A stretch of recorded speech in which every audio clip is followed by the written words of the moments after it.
اعوذ باللہ من الشیطان الرجیم بسم اللہ الرحمن الرحیم بہ نستعین انہ خیر ناصر و معین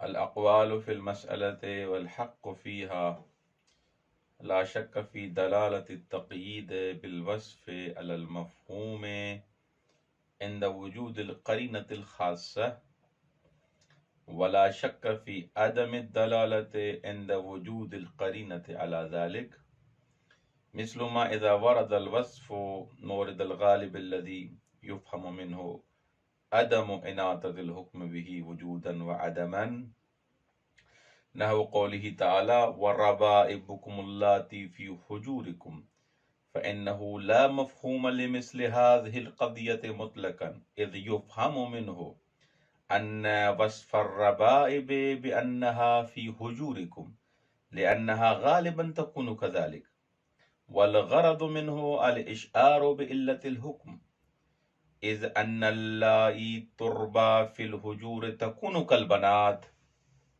وإنما الخلاف عند تجرد القضية عن القرائن الخاصة فإنهم اختلفوا في أن مجرد التقييد بالوصف هل يدل على المفهوم أي انتفاء حكم الموصوف عند انتفاء الوصف أو لا يدل. ہماری بحث مفہوم وصف میں چل رہی ہے کہ آیا وصف کا مفہوم ہوتا ہے نہیں ہوتا. ہم نے درس سابق میں خود صفت کے محل نزاع کو بیان کیا کہ ہمارا اصل نزاع اختلاف بالآخر کہاں پر ہے اور یہ محل نزاع کہاں پر ہوگا. اس کے لیے ہم نے کچھ شرائط بیان کیے کہ وصف مثلا نہیں ہے بلکہ اس سے عام ہے، اس میں حال، تمیز، جار مجرور، ظرف یہ بھی شامل ہیں. اس حساب سے کل کی ہماری جو بحث تھی خود وصف کی کنڈیشنز کے بارے میں تھی، اس کی ہم نے وضاحت دی. آج ہم جب اس چیز کو ہم نے واضح کر دیا کہ نسبت جو وصف اور موصوف میں ہوتی ہے وہ کس طریقے سے ہوتی ہے، اس طریقے جب اس کا ہمیں علم ہو جائے کہ ان میں یہ نسبت ہوگی تب جا کے مفہوم یا عدم مفہوم کی بحث ہوگی. آج ہم بحث کر رہے ہیں اس بات کے بارے میں کہ آیا مفہوم وصف کوئی قائل ہے یا قائل نہیں ہے، وصف کا مفہوم ہے یا نہیں ہے. آغا صاحب فرما رہے ہیں کہ کبھی تو ایسے ہوتا ہے کہ خاص دلیل سے ہمیں پتہ چل جاتا ہے کہ اس چیز کا مفہوم ہے. جیسے مثلا تل الغنی ظلم، تو یہاں پر خاص قرینہ ہے کہ مفہوم ہے یا مفہوم نہیں ہے. درست. جہاں پر خاص قرینہ موجود ہو، اگر کوئی شخص غنی ہے، پیسے والا ہے، فقیر نہیں ہے، وہ بھی تاخیر کر رہا ہے اپنے دین دینے میں، اپنے قرض دینے میں، کہہ رہے ہیں یہ کیا ہے؟ ظلم ہے، یہ ظلم ہے. مثل الغنی ظلم. خوب یہاں پر اگر خاص قرینہ موجود ہے لہذا یہاں پر وصف کا مفہوم ہے. اور وہ موارد جہاں پر اس چیز کے قرینے موجود ہیں کہ اس چیز کا مفہوم نہیں ہے، وصف کا مفہوم نہیں ہے، تو وہاں مفہوم نہیں ہوگا. جیسے آپ جانتے ہیں سورہ نساء کی یہ آیت، خداوند متعال نے ان خواتین اور ان عورتوں کا ذکر کیا ہے جن سے نکاح کرنا حرام ہے. ان میں سے ان کی تقسیم بندی کی ہے. کچھ ایسی خواتین ہیں جو محرمات ہیں، حرام ہیں، لیکن وہ نسبی ہیں، نسب کی وجہ سے حرام ہوئی ہیں، مثلا آپ کی ماں، آپ کی بہن، آپ کی بیٹی، ہاں، آپ کی پھوپھی، اس حساب سے یہ حرام ہے۔ کچھ محرمات سببی ہیں، پہلے حرام نہیں تھی، اب کوئی سبب آیا، اس سبب کی وجہ سے وہ حرام ہوئی ہیں۔ جیسے مثلا آپ نے شادی کی، اس خاتون جس سے آپ نے شادی کی، اس عورت سے، اس کی ماں آپ پر کیا ہو گئی؟ حرام ہو گئی۔ ویسے تو آپ پر حلال تھی، لیکن سبب ازدواج کی وجہ سے اس کی ماں آپ پر کیا ہو گئی؟ حرام ہو گئی۔ یہاں پر بھی ایک حالت بیان کی گئی ہے، وَالرَّبَائِبُكُمُ اللَّاتِي فِي حُجُورِكُم مِّن نِّسَائِكُمْ اللَّاتِي دَخَلْتُم بِهِنَّ۔ خوب یہاں پر ربائب جو ہے وہ موضوع ہے، اور وصف کیا ہے؟ اللَّاتِي فِي حُجُورِكُم۔ ربائب کون سی؟ جو آپ کے بلاخری تربیت میں ہیں، آپ کے گھر میں ہیں۔ خوب یہاں پر کیا ہے؟ ان سے ازدواج کرنا کیا ہے؟ حرام ہے۔ آپ کی بیٹیاں نہیں ہیں، لیکن آپ کی کیا ہے؟ ربیبہ ہیں، تربیت آپ نے کی ہے۔ آیا یہاں پر وصف کا مفہوم ہے یا مفہوم نہیں ہے؟ پھر مفہوم نہیں ہے یہاں پر۔ یہاں پر اس چیز سے ہم نہیں سمجھ رہے کہ اگر یہ مثلا ختم ہو جائے یہ چیز، یہ صفت، حرمت والا حکم بھی کیا ہو جائے گا؟ ختم ہو جائے گا، ایسے نہیں ہے۔ کیوں؟ کہ نہیں، کیونکہ یہ غالب افراد کو بیان کیا گیا۔ یہ اکثر ایسے ہوتا ہے کہ مثلا جو مائیں اپنی بچیوں کے ساتھ مثلا جاتی ہیں اپنے نئے شوہر کے گھر، تو ان کی تربیت وہی کرتے ہیں، ان کے گھر میں ہوتے ہیں، لیکن ضروری نہیں کہ مثلا ان کی تربیت نہ کرے اور مثلا ان کے گھر میں نہ رہے پھر بھی پھر جائز ہو جائے گا، ایسے نہیں۔ یہ غالب ایسے ہوتا ہے، اکثر ایسے ہوتا ہے کہ تربیت وہ کرتا ہے۔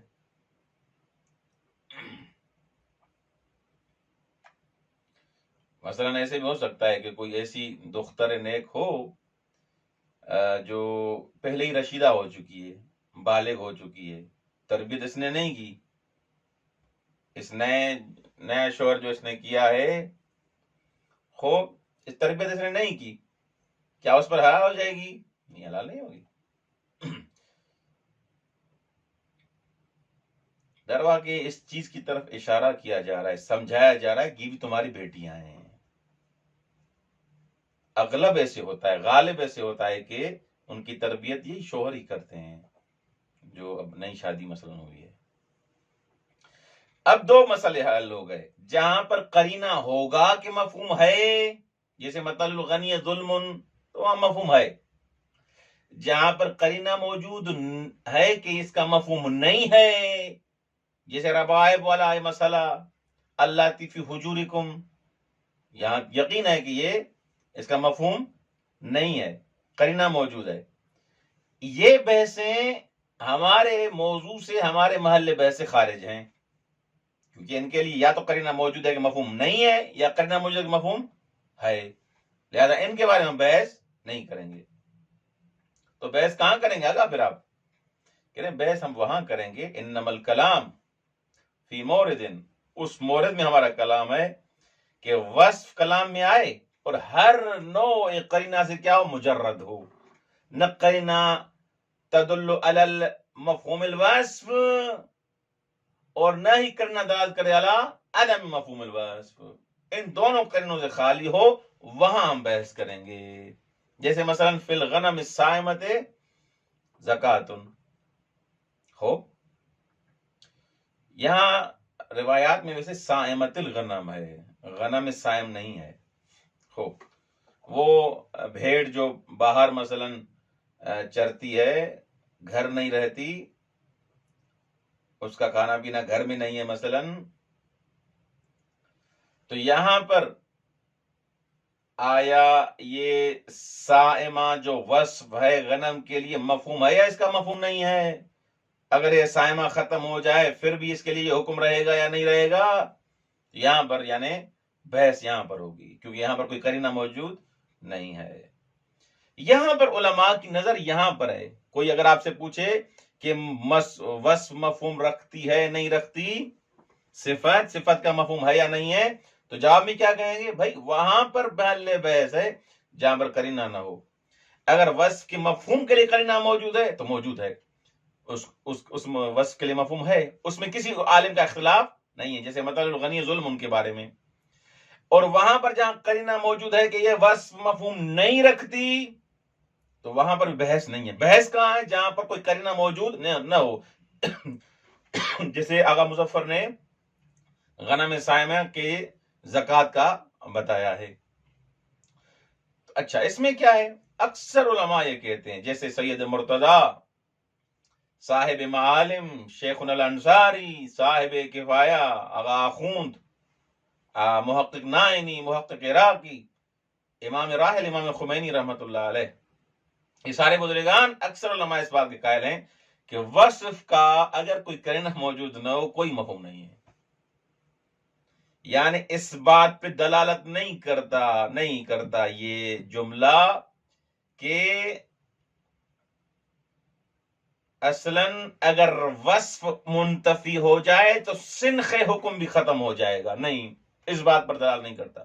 یعنی حین انتفاء الوصف لا ينتفی سنخ الحکم، یہ کس کا نظریہ؟ ان سارے علماء کا نظریہ ہے کہ وصف کا مفہوم نہیں ہوتا۔ درست؟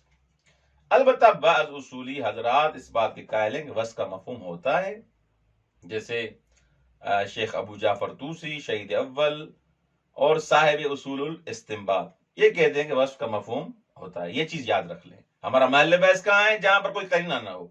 کون قائل ہیں؟ جیسے امام خمینی، شیخ انصاری، بڑے بڑے جو محقق ہیں، اور صاحب معالم سید مرتضی۔ اچھا، یہاں پر ایک چیز سمجھنا ضروری ہے، یہ دو نظریوں کے قائل کیوں ہیں؟ سر اور راز کون سا ہے؟ پتا تو چلے، بلاخر دو نظریے یہاں پر آ گئے، سید مرتضی، امام راحل، شیخ انصاری اس سائڈ ہیں کہ وصف کا مفہوم نہیں ہوتا، ادھر بلاخر ابو جعفر طوسی شہید اول اور صاحب اصول استنباط کہہ رہے ہیں کہ وصف کا مفہوم ہوتا ہے۔ راز کیا ہے؟ کیوں مفہوم ہوتا ہے، کیوں نہیں ہوتا؟ تو لہذا اس چیز کو سمجھنے کے لیے تھوڑا تحمل کیجیے۔ کہہ رہے ہیں کہ دیکھیں، ایک حکم ہوتا ہے، ایک حکم کا موضوع ہوتا ہے، ایک متعلق حکم ہوتا ہے، ایک متعلق موضوع ہوتا ہے۔ حکم تو واضح ہے، حکم کسے کہتے ہیں؟ وہی جو شرعی حکم ہوتا ہے، جیسے وجوب، یہ حکم شرعی ہے۔ کبھی وہ حکم تکلیفی ہوتا ہے، جیسے واجب، حرام، مکروہ، یہ حکم تکلیفی ہے۔ کبھی وہ حکم وضعی ہوتا ہے، جیسے طہارت، نجاست، اس کو حکم وضعی کہا جاتا ہے۔ اچھا، جیسے مثلا آپ کہیں کہ متعلق حکم، موضوع حکم مثلا کون سا ہے؟ موضوع حکم مثلا جیسے الماء طاہر، الماء طاہر، یہاں طاہر کیا ہے؟ حکم ہے، طہارت کا حکم ہے، اس کا موضوع کیا ہے؟ الماء ہے۔ الخمر حرام، تو یہاں موضوع کیا ہے؟ خمر ہے۔ درست؟ متعلق حکم جیسے احکام تکلیفی میں صلاۃ، یعنی کس چیز کے بارے میں متعلق حکم، یعنی کس چیز کے بارے میں حکم کیا گیا ہے؟ نماز کے بارے میں، کس چیز کے بارے میں؟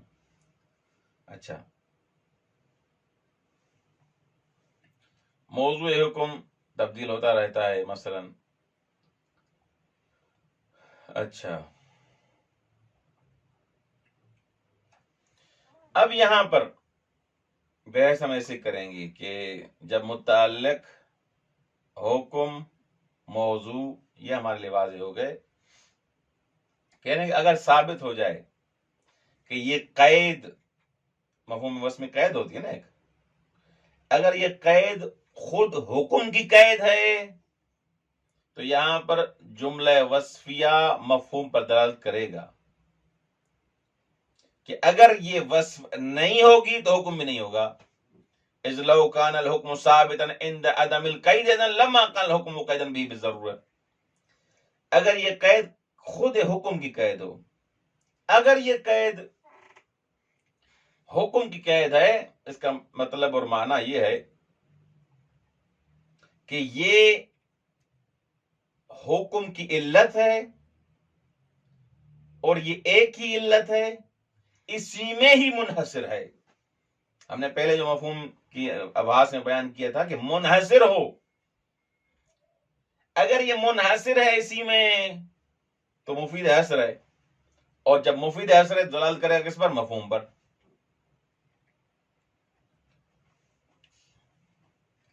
کیوں؟ کیونکہ اگر دوسری کوئی وصف ہوتی تو مولا بیان کرتے، مولا مقام بیان تھے. اگر کوئی دوسری صفت ہوتی تو مولا بیان کرتے، حالانکہ مولا نے بیان نہیں کیا، لہذا اس چیز کا مفہوم موجود ہے.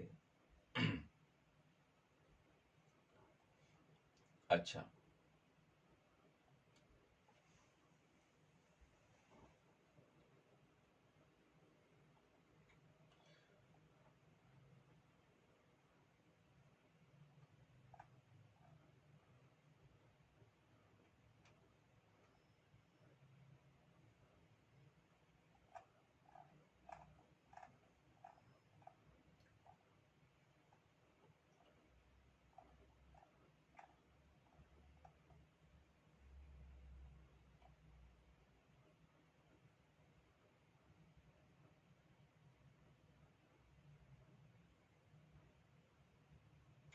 آغا مظفر رحمت اللہ علیہ فرماتے ہیں کہ عزیزان من دیکھیں، اگر کوئی وصف کلام میں آئے اور کوئی کرنا بھی نہ ہو، کوئی کرنا، ہر کرنے سے خالی ہو، تو وصف کا ظاہر ہے یہ ہے، وصف کا ظاہر یہ ہے کہ یہ حکم کے لیے قید نہیں ہوتی بلکہ موضوع کے لیے قید ہوتی ہے. الانسان العالم یجب اکرامہ، یہاں یہ قید کس کے لیے ہے؟ انسان کے لیے ہے، موضوع کے لیے، حکم شرعی کے لیے قید نہیں ہے. تو یہاں پر اگر یہ موضوع کے لیے قید ہو وصف تو کیا ہوگا وہاں پر یعنی انتفاع اس وصف کے ختم ہونے سے وہ حکم ختم نہیں ہوگا، سنخ حکم ختم نہیں ہوگا، سنخ حکم وہ ختم نہیں ہوگا، کیونکہ حکم اپنی جگہ پہ باقی ہے. اگر یہ شخص چلا گیا تو حکم اپنی جگہ پہ باقی ہے. اچھا، وہ افراد جو مفہوم وصف کے قائل ہیں، یعنی وہ افراد جو کہتے ہیں کہ وصف کا مفہوم ہے، انہوں نے اپنی کچھ دلائل کو بیان کیا ہے. وہ کہتے ہیں کہ اگر یہ تقیید جو وصف کو لگاتے ہیں آپ، قید جو لگاتے ہیں، اگر انتفاع الوصف، انتفاع حکم انتفاع الوصف پر یہ دلالت نہ کرے، یہ تقیید خوب، تو یہ کلام میں لغو ہو جائے گی. پھر اس قید کو آپ نے یہاں لایا کیوں؟ اس قید کے آنے کا کوئی اصل ریزن نہیں ہے، پھر کلام کیا ہو جائے گا؟ لغو ہو جائے گا. اس قید کو بلاخر مولا حکیم بزرگوار کوئی ایسے استعمال نہیں کر سکتا، اس کا کوئی نہ کوئی ہدف ہے. اگر یہ تقیید وصف کے لیے تقیید نہیں ہے تو اس کو پھر کلام میں لائے کیوں ہے؟ تو لہذا کلام کیا ہوگا؟ لغو ہو جائے گا. کلام لغو ہو جائے گا، بیہودہ کلام ہو جائے گا، تو یہ مولا سے صادر تو نہیں ہو سکتا. لہذا اس سے ہمیں سمجھ میں آتا ہے کہ یہ قید لغو نہیں ہے اور وصف مفہوم پر دلالت کرتی ہے. جواب آگا دیتے ہیں، کہہ رہے ہیں کہ اگر فائدہ وصف کے لانے کا کلام میں اسی میں منحصر ہو تو ہم آپ کی بات مان لیں کہ وصف کو فقط اس لیے لاتے ہیں تاکہ کلام کو منحصر کریں، یہ کریں وہ کریں. اگر اسی میں منحصر ہے وصف کو لانا کہ وصف کا فائدہ یہی ہے فقط، اگر یہ ہے آپ کی بات صحیح ہے، لیکن آپ کے نظر میں عرض کریں وصف کے کئی دوسرے فوائد بھی ہیں کہ مثلا صاحب معالم نے بھی ان کے بعض فوائد کو بیان کیا ہے. ان میں سے ایک فائدہ یہ ہے کہ وصف جو ہے حکم موضوع حکم کیا کرتی ہے؟ تحدید کرتی ہے، اس کی حد و مرز کو مشخص کرتی ہے. یعنی وہ زید جو عالم ہو، تقید آ گئی نا. یہاں عالم کا کیا کام ہے؟ آیا منحصر فرد؟ نہ، ایک کام یہ کیا کہ اس کے دائرے کو تنگ کیا، چھوٹا کیا، کوتاہ کیا. آیا اکرام کی طبیعت موجود ہے یا نہیں، اس کے ساتھ ہماری بحث نہیں ہے، لیکن وصف نے یہاں کا ایک کام کیا کہ موضوع کو کیا کیا؟ تحدید کیا.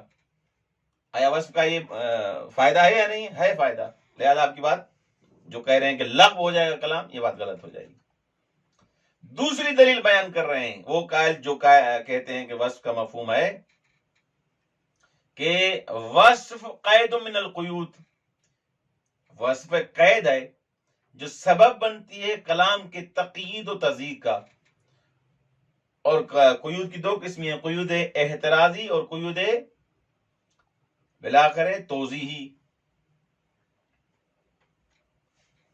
قیود احترازی اور قیود توضیحی. اصل اولی کہتے ہیں یہ ہے کہ ہر قید میں کہ وہ قید کیا ہو؟ احترازی ہو. توضیحی ہونا قید میں خلاف اصل ہے. اصل یہ ہے کہ قید کیا ہو؟ احترازی ہو، یعنی ایک قید ہے دوسرے کو ہٹائے.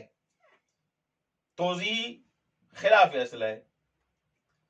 اگر یہ وصف قید توضیحی آپ کہہ رہے ہیں کہ قید توضیحی ہے، خوب یہ خلاف اصل ہے. اگر خلاف اصل ہے تو بس سیدھی سی بات ہے، ہم اس کو اس بات پر حمل کریں گے یہ قید احترازی ہے. جب قید احترازی ہے تو اس کا مفہوم ہوگا. یہ ان کی دلیل. آغا مظفر کہتے ہیں ہم بھی اس بات کو مانتے ہیں کہ قیود میں اصل یہ ہے کہ احترازی ہے، اور یہ قید بھی وصف والی قید بھی کیا احترازی ہے. لیکن احترازی کس معنی میں؟ آپ نے احترازی کا معنی ہی غلط کر دیا. احترازی اس معنی میں ہے کہ یہ موضوع کو چھوٹا کرے گی، یہ قید موضوع کو کوتاہ کرے گی، موضوع کی حد بندی کرے گی. واضح ہوگی بات. ایسے نہیں کہ مثلا جیسے آپ کہہ رہے ہیں کہ یہ حصر ہو جائے گا، معین ہو جائے گا حکم اسی میں. نہیں، اگر حکم اسی میں معین ہو جائے فبیا، اس کے لیے قرینہ اگر موجود ہے، لیکن یہ قید آ کے موضوع کو چھوٹا کرے گی، کوتاہ کرے گی، اس کے دائرے کو تنگ کرے گی. نہ کہ آپ جیسے کہہ رہے ہیں حصر کرے گی تو مفہوم ہو جائے گا. اور ہم نے کہا کہ یہ بلاخر قید موضوع کی طرف پلٹ رہی ہے. اگر حکم کی طرف پلٹتی تو ہم بھی قائل ہیں کہ کس کی وصف کا مفہوم ہے، لیکن اصل یہ ہے کہ وصف موضوع کے لیے قید ہے، نہ کہ حکم کے لیے قید ہے. اچھا، یہ دلیل بھی ان کی گئی. تیسری دلیل کہہ رہے ہیں کہ علماء اور دانش مندوں میں قانون ہے کہ تعلیق الحکم علی الوصف مشعر بعلیت منشأ اشتقاقہ. مثلا اگر کسی نے کہا اکرم انسانا عالما، کہ وہ عالم وہ انسان جو عالم ہے اس کا کیا کریں؟ اکرام کریں. اکرام کرنا اس کا واجب ہے. بس منشأ اشتقاق کیا ہے؟ کیا یہاں پر علم ہے کہ اس کا وجوب اکرام میں مدخلیت رکھتا ہے. علم.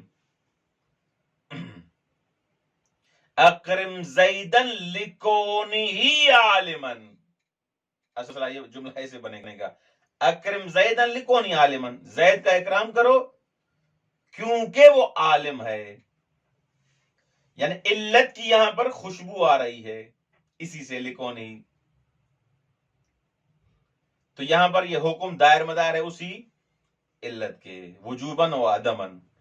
جہاں پر بھی یہ علت ہوگی علم والی، حکم بھی ہے. جہاں نہیں ہوگی حکم نہیں ہے. تو لہذا بس کا مفہوم ہے. سمجھ میں آ گیا بات؟ یہ ان کی دلیل ہے. آغا مظفر کہتے ہیں کہ حکم کا معلق ہونا تعلیق حکم وصف پر علت کی خوشبو آتی ہے، مشعر بھی ہے، لیکن یہ مجرد الاشعار لا یکفی، یہ کافی نہیں ہے. یہ اس حد تک پہنچے جس کو ظہور عرفی کہتے ہیں، یہ اس مرحلے تک پہنچے جس سے ظہور عرفی کہتے ہیں. ایسے نہیں کہ فقط آپ نے مشعرن بالعلیت کہے، نہیں، یہ اس درجے تک پہنچے جس کو ظہور عرفی کہتے ہیں. جبکہ اس کا بلاخر عرفن اس کا ظہور عرفی اس بات میں نہیں ہے، کیونکہ متکلم کہہ سکتا ہے کہ نہیں میری فقط یہ مراد نہیں ہے، میری یہ مراد بھی ہے، میری یہ مراد بھی ہے، کہہ سکتا ہے. اگر یہ کہہ سکتا ہے تو اس کا ظہور عرفی بس منعقد نہیں ہوا. ظہور عرفی اس کا منعقد نہیں ہوا تو پھر اس میں یہ منحصر نہیں ہے. بس اسی لیے فقط اشعار کافی نہیں ہے. یہ تب کام کی آپ کی بات ہے جو آپ نے کی علت والی، جب ظہور عرفی تک یہ بات پہنچے. یعنی مخاطب نے سنا جیسے ہی اکرم انسان عالمن، تو اس کو کہے کہ آپ کی فقط مراد کیا تھی، یہ فقط علم کی وجہ سے اس کا احترام کرو. تو پلٹ کے متکلم کہہ سکتا ہے یہ کس نے کہا کہ فقط علم کی وجہ سے، شاید سید ہونے کی وجہ سے، شاید استاد ہونے کی وجہ سے، شاید بزرگ ہونے کی وجہ سے، کئی وہ علتیں بتا سکتا ہے. تم نے کہاں سے سمجھائی؟ بس ظہور عرفی منعقد نہیں ہوا تو منحصر بھی اسی میں فقط نہیں ہے کہ آپ کہیں گے میں نے فقط عالم ہونے کی وجہ سے احترام کیا ہے. نہیں، متکلم پلٹ کے کہہ سکتا ہے لہذا یہ منحصر نہیں ہے تو اس کا وصف کا یا مفہوم نہیں ہے. یہ علت بھی آپ کی گئی. اچھا، چوتھی دلیل استدلال کیا ہے انہوں نے جو قائل ہیں مفہوم وصف کے، کہ کئی ایسے ہمارے پاس موجود ہیں جملہ وصفیہ، ایسے جملات موجود ہیں جن کا مفہوم موجود ہے ہو، تو لہذا اس جیسے مثل الغنی ظلم، پہلے ہم نے بیان کیا، مثل الفقیر لیس بظلم، یہ ثابت ہے کہ کئی ایسے جملات وصفیہ ہیں جن کا ہم نے دیکھا ہے مفہوم ہے. آپ کیسے کہہ رہے ہیں کہ جملہ وصفیہ کا مفہوم نہیں ہوتا، وصف کا مفہوم نہیں ہوتا؟ آغا مظفر کہتے ہیں آغا جان بحث کو ول سے پڑھیں آپ. ہم نے پہلے ہی کہا ہے کہ جہاں پر قرینہ موجود ہے کہ اس وصف کا مفہوم ہے تو وہاں ہم بھی قائل ہیں. جہاں قرینہ موجود ہے کہ اس وصف کا مفہوم نہیں ہے ہم وہاں قائل ہیں کہ وصف کا مفہوم نہیں ہے. بحث وہاں ہے جہاں کوئی قرینہ موجود نہ ہو. مثل الغنی میں ظلم میں قرینہ موجود ہے، ربائب والے اس آیت میں قرینہ موجود ہے کہ اس کا مفہوم نہیں ہے، کیونکہ یہ اشعار ہے، یہ سمجھا رہا ہے اس بات کو کہ یہ اغلبیت پہ دلالت کر رہا ہے کہ اکثر ایسے ہوتا ہے، ربائب بلاخر وہاں پر تربیت پاتی ہیں.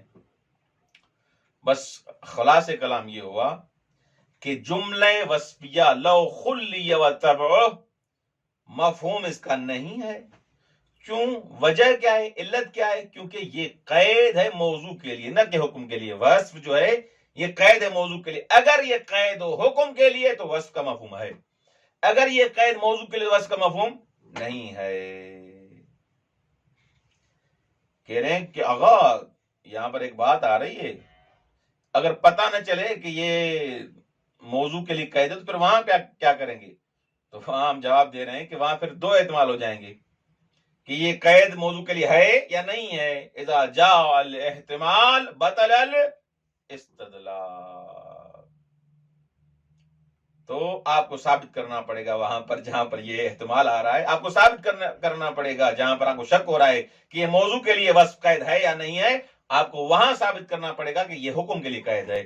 اگر آپ نے یہ ثابت کر دیا کہ حکم کے لیے قید ہے، ہم تو پہلے ہی مان چکے ہیں کہ اگر حکم کے لیے قید ہے وصف تو وصف کا مفہوم ہے، اگر حکم کے لیے قید نہیں ہے تو وصف کا مفہوم نہیں ہے. خلاصہ کلام یہ ہوا، ہم دو نظریوں سے روبرو ہوئے. کچھ قائل ہیں کہ وصف کا مفہوم نہیں ہے، کچھ قائل ہیں کہ وصف کا مفہوم ہے. جو قائل ہیں وہ زیادہ ہیں، صاحب معالم، شیخ انصاری، شیخ مفید، یہ سارے اخون خراسانی یہ قائل ہیں.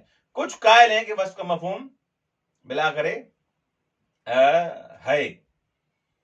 تو اس حساب سے انہوں نے دلائل اپنے دیے، ان دلائل کو آغا مظفر نے رد کیا اور آغا نے کہا کہ اگر قید موضوع کے لیے ہو تو وصف کا مفہوم نہیں ہے، اگر قید حکم کے لیے ہو وصف کا مفہوم ہے. اور آپ کو ثابت کرنا پڑے گا قید حکم کے لیے ہے. اور جب بھی کوئی قرینہ موجود نہ ہو کلام میں کوئی کرنا موجود نہ ہو تو وہاں سے یہ سمجھا جاتا ہے کہ یہ جملہ وصفیہ لو خلی و تبعو مفید مفہوم نہیں ہے، اور وہاں پر ہم یہ سمجھتے ہیں کہ یہ وصف قید ہے موضوع کے لیے، نہ کہ حکم کے لیے۔ عبارت کو دیکھیں، لا شک فی دلالت التقیید بالوصف علی المفہوم عند وجود القرنۃ الخاصہ، کہہ رہے ہیں کہ اس میں کوئی شک نہیں ہے کہ وصف دلالت کرتی ہے کس پر؟ مفہوم پر، خوب مقید کرتی ہے عند وجود القرنۃ الخاصہ، جب کوئی خاص کرنا موجود ہو، یعنی خاص کرنا اگر موجود ہے تو وصف کا مفہوم بھی ہے۔ ولا شک فی عدم الدلالت عند وجود القرنۃ علی ذلک، اور اس میں بھی کوئی شک نہیں ہے کہ وصف کا مفہوم نہیں ہے، وصف نہیں دلالت کرتی مفہوم پر عند وجود القرنۃ علی ذلک، جب اس بات پر کرنا موجود ہو کہ وصف کا مفہوم نہیں ہے۔ مثل ما اذا ورد الوصف مورد الغالب الذي يفهم منه عدم اناۃ الحکم به وجودا وعدما، جیسے مثلا غالب موارد میں اس چیز سے یہ سمجھا جائے کہ حکم مبتنی نہیں ہے وجودا اور عدما اس بات پر، جیسے خداوند متعال کا یہ قول وربائبکم اللاتی فی حجورکم، قرآن مجید کی آیت ہے، اس کا ضبط دیکھ لوں میں، ہاں، وربائبکم اللاتی فی حجورکم، خوب، سورہ نساء کی آیت نمبر 23 دیکھ لیجئے گا خود۔ فَإِنَّهُ لَا مَفْهُومَ لِمِثْلِ هَذِهِ الْقَضِيَّةِ مُطْلَقًا، کہہ رہے ہیں کہ اس جملے کے لیے کوئی مفہوم نہیں ہے۔ اذ يفهم منه ان وصف الربائب بانها في حجوركم لانها غالبا تكون كذلك، کہہ رہے ہیں کہ اس سے سمجھ میں یہ آ رہا ہے کہ یہ ربائب والی جو وصف ہے جو ان کے گھروں میں ہیں یا تربیت پاتی ہیں، یہ اکثر ایسے ہوتا ہے۔ والغرض منه الاشعار بعلة الحكم، غرض اور مقصد یہاں ہے کہ وہ سمجھایا جائے کس کو؟ حکم کی علت اور سبب کو۔ اذ ان اللاتی تربا فی الحجور تکون کالبنات، یہ آپ کو بتایا جا رہا ہے کہ وہ لڑکیاں جو جن کی آپ تربیت کر رہے ہیں، جو آپ کی گھر والیوں کی بیٹیاں ہیں، وہ بھی آپ کی بیٹیوں کی طرح ہیں۔ وانما الخلاف، اب بحث آ رہی ہے کہ جہاں پر مفہوم کے وجود کے لیے کرنا موجود ہے، جیسے مثل الغنی ظلم میں، تو وہاں مفہوم کے لیے وجود ہے، وہ وہاں پر مفہوم کے ہم قائل ہیں۔ جہاں پر کرنا موجود ہے کہ مفہوم نہیں ہے، جیسے ربائبکم اللاتی فی حجورکم میں، وہاں پر ہم قائل ہیں کہ مفہوم نہیں ہے۔ بحث اور جھگڑا کہاں ہے؟ اختلاف کہاں ہے؟ محل نزاع کہاں ہے؟ وَإِنَّمَا الْخِلَافُ عِنْدَ تَجَرُّدِ الْقَضِيَّةِ عَنِ الْقَرَائِنِ الْخَاصَّةِ، اس بات پر توجہ کیجیے گا، ہمارا اختلاف تب ہے جب قضیہ خالی ہو قرائن خاصہ سے۔ فَإِنَّهُمْ اختلفوا فِي أَنَّ مُجَرَّدَ التَّقْيِيدِ بِالْوَصْفِ هَلْ يَدُلُّ عَلَى الْمَفْهُومِ، کہ اس بات میں اختلاف کیا ہے کہ فقط خالی وصف سے قید لگانا تقیید بالوصف آیا دلالت کرتا ہے مفہوم پر؟ مفہوم پر دلالت کرنا یعنی کیا؟ یعنی اگر یہ انتفاع حکم الموصوف عند انتفاع الوصف، یعنی اگر یہ وصف ختم ہو گئی تو وہ موصوف کے لیے جو حکم تھا وہ ختم ہو جائے گا، آیا ایسے ہے؟ او لا يدل، یا دلالت نہیں کر رہا مفہوم پر یہ وصف۔ نظیر الاختلاف المتقدم فی التقیید بالشرط وفی المسألۃ قولان، جیسے ہم نے شرط کے لیے بیان کیا، وہاں پر جو اختلاف تھا کہ آیا اس شرط کے ختم ہونے سے مشروط ختم ہو جائے گا یا نہیں ہو جائے گا، آیا یہاں پر بھی یہی ایسے کہیں گے، آیا اس وصف کے ختم ہونے سے آیا موصوف کا حکم ختم ہو جائے گا یا نہیں ہو جائے گا؟ قولان، دو قول ہیں، والمشہور القول الثانی وہو عدم المفہوم، مشہور کیا ہے کہ آپ فرماتے ہیں کہ قول ثانی کہ مفہوم نہیں ہے وصف کا، وصف کا مفہوم نہیں ہے۔ والسر في الخلاف يرجع الى ان التقييد المستفاد من الوصف هل هو تقييد لنفس الحكم اي ان الحكم منوط به، جھگڑا اس میں ہے کہ یہ تقیید جو وصف قید لگا رہی ہے یہ تقیید خود حکم کے لیے ہے، اے ان الحکم منوط به، یہ حکم منوط ہے ہاں اسی وصف سے، او انه تقیید لنفس موضوع الحکم، یا یہ قید وصف جو ہے وہ حکم کے لیے نہیں ہے بلکہ موضوع حکم کے لیے، او متعلق الموضوع، یا موضوع کے متعلق کے لیے، بے اختلاف الموارد جو ہم نے بیان کیا یہاں پر۔ فیکون الموضوع او متعلق الموضوع هو المجموع المؤلف من الموصوف والوصف. یہ موضوع اور متعلق موضوع ایک مجموعہ ہے جو بنتا ہے موصوف اور صفت سے. اچھا، فإن كان الأول فإن التقييد بالوصف يكون ظاهرا في انتفاء الحكم عند انتفاء بمقتضى الإطلاق. اگر یہ وصف تقیید خود حکم کے لیے تو وہاں پر تو واضح ہے کہ وہاں پر یہ ظاہر ہے کہ انتفاع حکم عند انتفاع الوصف. اگر وصف منتفی ہو گئی تو حکم بھی ختم ہو جائے گا مقتضی اطلاق، کیونکہ مولا کہ بلاخر اطلاق سے یہ سمجھ آتا ہے لأن الاطلاق يقتضي بعد فرض اناطة الحكم بالوصف انحصاره فيه كما قلنا في التقييد بالشرط. کیونکہ یہاں پر اطلاق کے تقاضا یہ ہے، اطلاق سے یہ سمجھ میں آتا ہے کہ حکم منوط ہے وصف سے، حکم منحصر ہے اس وصف کے ساتھ، جیسے تقیید بالشرط میں ہم نے کہا. وَإِن كَانَ الثَّانِي، ثانی یعنی اگر تقیید ہو موضوع کے لیے، قید ہو موضوع کے لیے یہ وصف، فإن التقييد لا يكون ظاهرا في انتفاء الحكم عند انتفاء الوصف. وہاں پر آپ یہ نہیں کہہ سکتے کہ یہ حکم منتفی ہو جائے گا عند انتفاء الوصف. کیوں؟ کیونکہ موضوع کے لیے قید ہے. لأنه حينئذ يكون من قبيل مفهوم اللقب. یہ اس وقت کس مفہوم کے کس ٹائپ کے مفہوم کے میں سے ہو جائے گا؟ مفہوم لقب میں سے ہو جائے گا، جو انشاءاللہ پڑھیں گے ابھی. اذ انه يكون التعبير بالوصف والموصوف للتحديد موضوع الحكم فقط. کیونکہ یہاں پر جو وصف آئی ہے اس لیے آئی ہے کہ موضوع حکم کو تحدید کرے، معین کرے، حد بندی اس کی کرے. لان الموضوع ذات الموصوف والوصف قید للحکم علیہ. نہ کہ مثلا یہ موضوع یعنی ذات موصوف اور وصف قید ہیں حکم کے لیے، نہیں. مثل ما اذا قال القائل اسن شکلا رباعیا قائم الزوایا متساوی الاضلاع. کوئی آپ کو کہے کہ مثلا بناؤ ایسی شکل بناؤ جو بلاخر اس کے زاویے بنے ہوئے ہوں، متساوی الاضلاع ہو، اس کی لکیریں برابر ہوں، ایک مربع بناؤ. فإن المفہوم منه ان المطلوب الصنوع والمربع. مطلوب یہاں پر کیا ہے کہ بھائی مربع بناؤ، ہم چورس ایک شکل بناؤ. خوب. فعبر عنه بهذه القيود الدالة علیہ. اب اس کا مقصود یہ تھا کہ مربع بناؤ، اسی لیے اس نے یہ قیدیں لگائیں، قائم الزوایا متساوی الاضلاع رباعی. خوب. مقصود متکلم کیا ہے کہ وہ مربع بناؤ. اچھا. حيث يكون الموضوع هو مجموع المعنى المدل بالعبارة المؤلفة من الوصف والوصف. یہ سارا مجموعہ اس کا بالآخر مقصود ہے. وهي في المثال شکل رباعی قائم الزوایا متساوی الاضلاع.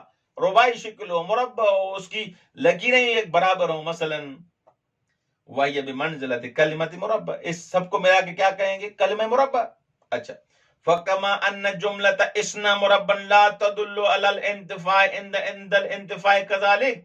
جیسے اسنا مربع اگر متکلم کہے، مولا کہے، تو وہ دلالت نہیں کرتا عند انتفاع الوصف، ہاں، عند انتفاع الحکم، عند انتفاع الحکم عند انتفاع الوصف هو المربع ما هو بمنزلة لا تدل علیہ. جو بھی اس کی جگہ پر ہے وہ بھی دلالت نہیں کرے گا، کیونکہ یہ سارے جملے کس کی جگہ پر ہیں؟ اسنا مربع.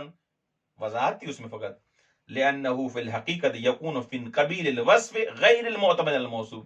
یہ حقیقت میں ان اقسام میں سے ہے، وصف کی ان اقسام میں سے جو معتمد نہیں ہے کس پر؟ موصوف پر، ڈیپینڈ نہیں ہے موصوف پر. واضح ہو گیا؟ تو لہذا خلاصہ کلام، آخر الکلام، نہایت الکلام یہ ہے کہ اگر یہ قید موضوع کے لیے ہے تو کوئی مفہوم نہیں ہے. اگر یہ وصف قید حکم کے لیے ہے تو وہاں پر ہم سمجھیں گے کہ وصف کا مفہوم موجود ہے. یہ بالکل کلیدی نقطہ ہے آخر میں جو میں یہ 2-3 منٹ میں بیان کیا ہے. باقی جس کو سمجھنا ہے مکمل بحث سنیں انشاءاللہ. وصف کے مفہوم کی بحث ہماری آج کی ختم ہوئی. والسلام علیکم ورحمۃ اللہ وبرکاتہ.